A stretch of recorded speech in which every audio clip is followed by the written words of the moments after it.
Do you see any kind of good in all of this seeming problems we getting ourselves into? Because it would seem as if the doors have been shut in all sectors.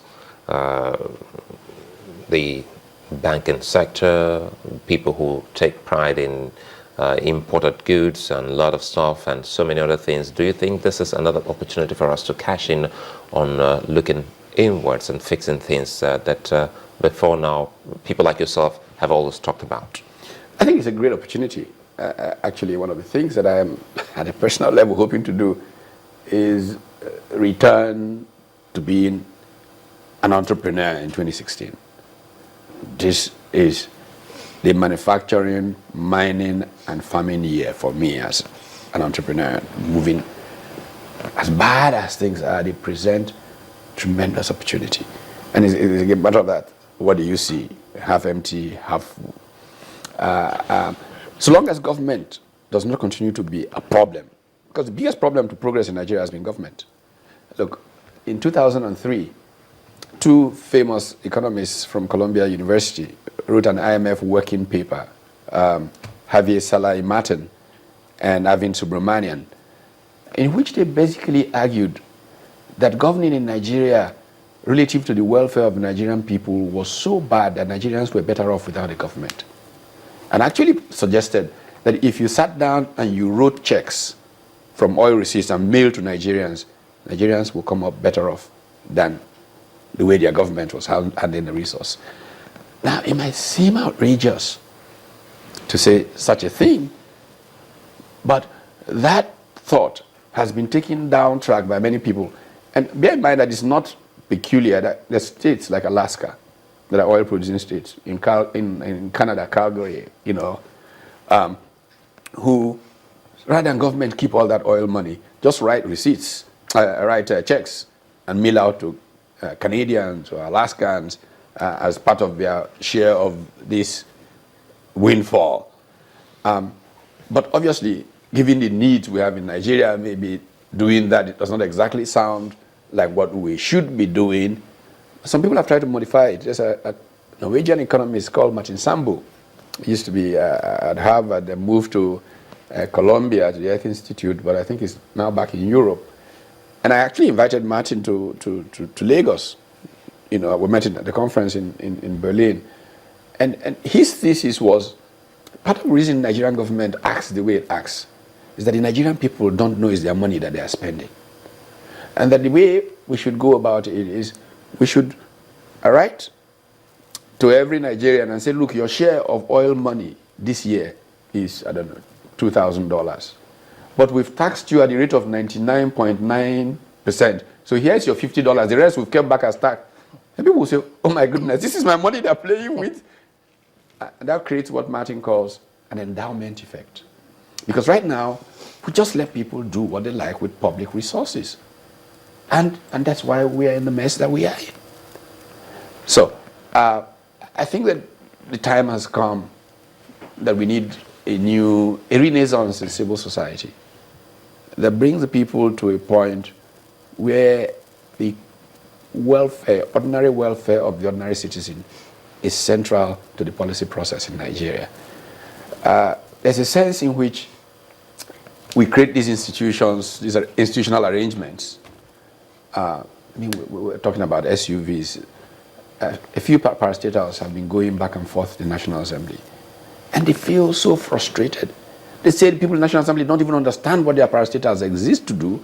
Many of them cannot articulate themselves but they're harassing them, they're preventing them from working, and they're going back and forth. But we thought this last election the political parties have not done well. Has brought about the rebirth. That's the problem. I think there's a challenge with the political party process in our country, because political parties need to educate members, need to put in place a selection. Right now, what's most important is, can we get power? And in doing that, we're forgetting that if we get power without the people who can, we might even create more problems.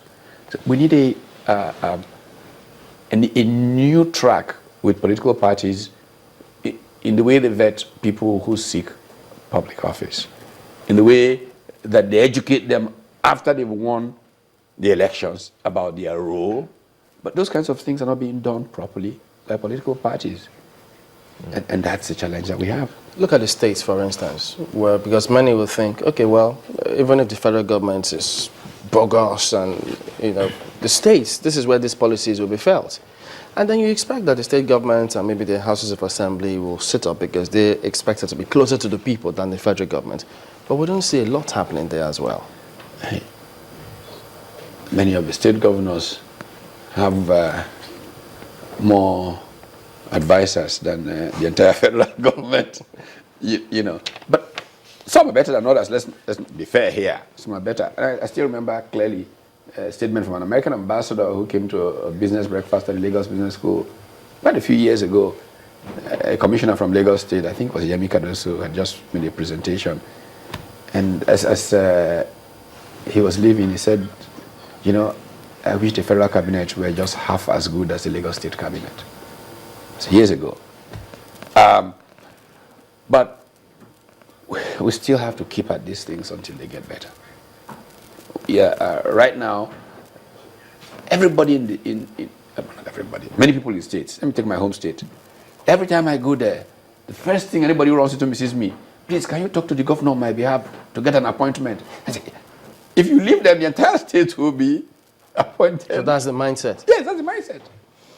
And that's why I wanted to ask you, because you talked about how many years ago Malaysia, beg your pardon, our Asian friends, did so much to rally their people, to get them to, see a vision and then work towards that vision. And you talk about us being we've not been privileged to have that kind of leadership. But some people will ask, is it too late, or do you think that right now we're too polarized, or we're too, maybe we've tasted the outside world, we understand what it is like, and maybe we're very difficult to get people together? No, we can. In fact, one of my pains about the current scenario is that we had a tremendous opportunity to do it. And just say, look guys, there have been problems, the future, let's build. Everybody, let's go. We had the opportunity. It's in the past? Well, we still have, let's say, the opportunity to do that. By the way, my attitude to where our country is going is that possibilities are phenomenal, tremendous, and you can go that way. The thing is that there are very small people around power who are often trying to reduce power rather than expand leading. And that's a very big problem for us. So you don't think that our differences would matter? For instance, the difference, and by that I also mean difference between, say, the rich and the poor, for instance, which is, also increasing gaps of inequality. Absolutely. The biggest challenge we have here is that Gini coefficient, that index of income distribution widening. And it's been widening because the people who are getting, quote unquote, very rich without creating wealth. And because they can take from state treasury and increase how much is in their bank account, the jobs are not being created. What we desperately need is an entrepreneurial revolution where these people who, for good or for ill, or however they made the money, can invest those monies to create more opportunities. And we create a mindset in young people going through school that is not about an entitlement mentality from a certificate, that is an expansion of your capacity to create value.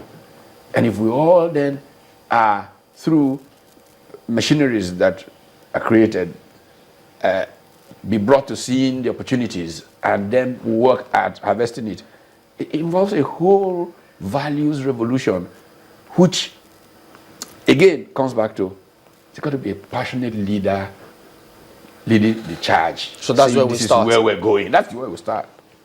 Before I let you off very quickly, I hate to use the word prediction.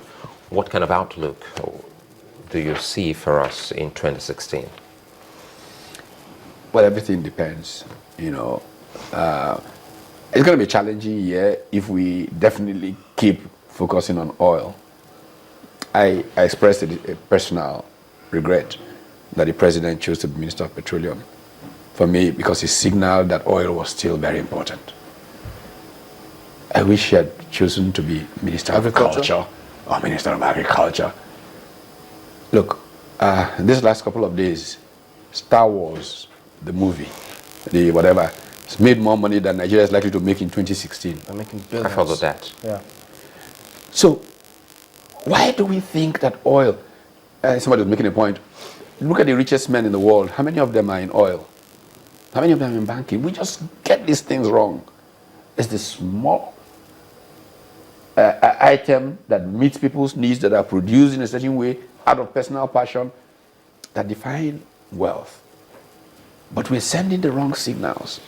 And so we're not building a nation with its potential to create wealth, going where it should be going. Thank you very much indeed, Professor Utomi is a political economist and a management expert, giving us his perspective of, most importantly, what we need to do, at least to kickstart the process. Again, thank you for coming on this morning.